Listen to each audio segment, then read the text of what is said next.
Para mim é um prazer estar aqui nessa live falando desse grande disco, que é o primeiro álbum da Legião Urbana, que é um dos meus favoritos, é um dos meus 5 favoritos, sem dúvida. Eu acho que, na minha opinião pessoal, né, no meu gosto pessoal, ele só perde para o Descobrimento do Brasil, né, em questão de preferência, mas o primeiro álbum da Legião, para mim, é um clássico absoluto e de extrema importância, e eu acho até que foi o álbum que me fez me tornar fã da Legião.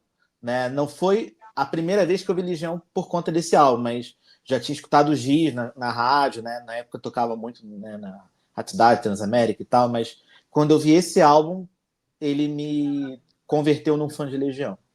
Muito bom, muito bom. E André, tudo jóia? Seja muito bem-vindo aqui pela primeira vez no Pitadas de Sal. Boa noite, Sal, Alan, todo mundo aí que está nos acompanhando aí na sua live. Esse para mim também foi um álbum muito importante. Ali foi um dos primeiros álbuns que eu ouvi quando eu era adolescente, que eu ouvi assim meio que por um acidente. Comprei ele de aniversário para um amigo meu da escola. Cheguei lá, dei o presente para ele porque ele gostava de Legião Urbana e era um presente repetido. Aí ele chegou para mim e falou assim: ó, já que o presente é repetido, eu já tenho esse álbum, então o presente agora vai ser para você. E deu o álbum para mim. E eu, é uma história bem diferente. Eu comecei a ouvir aquele álbum da Legião Urbana, eu já conhecia alguma coisa na época do Que País é Esse, mas nessa época eu tinha sido muito mordido ainda pelo Titãs e pelo Traje a Rigor, não tinha uma afinidade muito grande com a Legião Urbana, e foi a partir desse álbum que naquela época, como a gente não tinha internet, não tinha esses meios que tinham acesso à música fácil, e quando você tinha acesso a um álbum, você tinha que ouvir o álbum inteiro. Então foi destrinchando esse álbum inteiro, ouvindo o lado A inteiro e o lado B inteiro, como o álbum é excelente, não podia ser diferente, né? Eu acabei gostando muito do álbum, eu escutava o álbum direto, o lado A e o lado B, sem pular nenhuma faixa. Sensacional, sensacional. Grandes histórias, então, aqui, fazendo um resumo para a galera, né? A minha cadeira quebrou um pé aqui, eu estou me equilibrando nela, mas enfim. A Legião Urbana nasceu em Brasília em 1982, liderada por Renato Russo, ao lado de Dado Villa-Lobos e Marcelo Bonfá. No final de 1984, a banda gravou o seu álbum de estreia, que é esse que está comemorando 40 anos. Né? Ele foi lançado no dia 2 de janeiro de 1985, está aí na mão do Alan. O André também tem, eu também tenho. Não tenho em vinil, infelizmente. Né? Adoraria tê-lo em vinil também. E cara, é um marco no rock nacional, da música brasileira, um marco para mim, para minha geração, né? O disco tem faixas como Será, Geração Coca-Cola e Ainda é Cedo, que tocaram bastante. Trouxe letras que refletiam o momento político ali e social do país também, enquanto carregava essa energia crua do pós-punk, né? Que é tão. O álbum é muito guiado por esse som do pós-punk. É um álbum que marcou realmente a geração ali dos adolescentes dos anos 80, vendeu mais de 550 mil cópias e consolidou a Legião como ícone cultural. Eu já fiz uma live no ano passado, em janeiro do ano passado, com a minha querida amiga Juliane Mucuri, onde a gente analisa as letras do Renato Russo. Então hoje a gente vai se ater mais às músicas, a nossa ligação com a música, do álbum, com o álbum em si e tudo, e não nos aprofundaremos. Não que a gente não possa falar das canções, das letras e tudo, a gente só não vai se aprofundar porque já tem uma live aí no canal onde a gente destrincha, né, todas as letras da discografia de estúdio da Legião Urbana. Em 1985, eu não sei a idade de vocês, acho que o Alan não tinha nem vindo ao mundo ainda. Não, já tinha, eu sou de 84. Olha aí. Eu também, não. Tinha meses de idade quando o álbum da Legião foi lançado. Coisa boa, coisa. Eu ia fazer 14 anos em abril, né? E no dia que ele foi lançado, eu ainda estava com 13 anos. 8 dias depois, o Brasil receberia a primeira edição do Rock in Rio.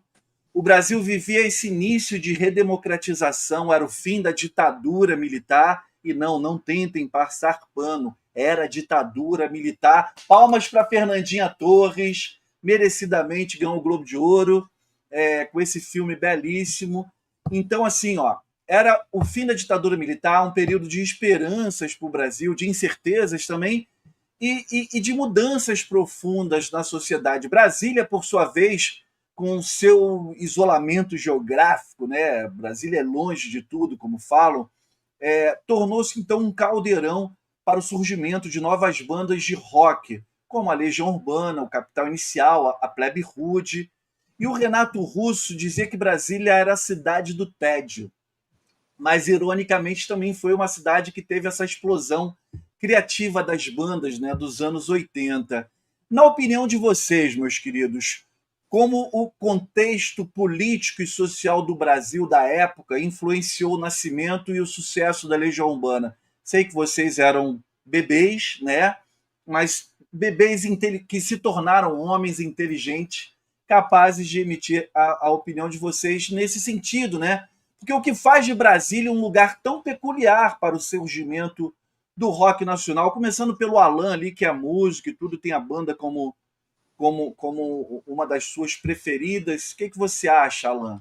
Cara, acho que Brasília, né, ali era e ainda é, né, um caldeirão político, né, toda aquela efervescência política, né, acho que contribuiu imensamente para a turma, né, ali a turma da Colina, né, todas aquelas bandas que algumas acabaram, né, outras prosseguiram, como a Legião, né, ela seguiu, Plebe Rude, Capital Inicial, né, então acho que o fato deles estarem ali em Brasília, onde realmente, como você falou, não tinha nada para fazer, né, e tinha toda aquela movimentação política, né, e eles surgiram ainda ali no período final da ditadura militar, né, quando elas explodiram já foi no processo já da volta da democracia, né, então eu acho que isso é uma coisa que não tinha como escapar, né? Não, as bandas, a Legião e as demais não tinham como escapar disso, né? Então é aquela coisa, o que você vai fazer a partir disso?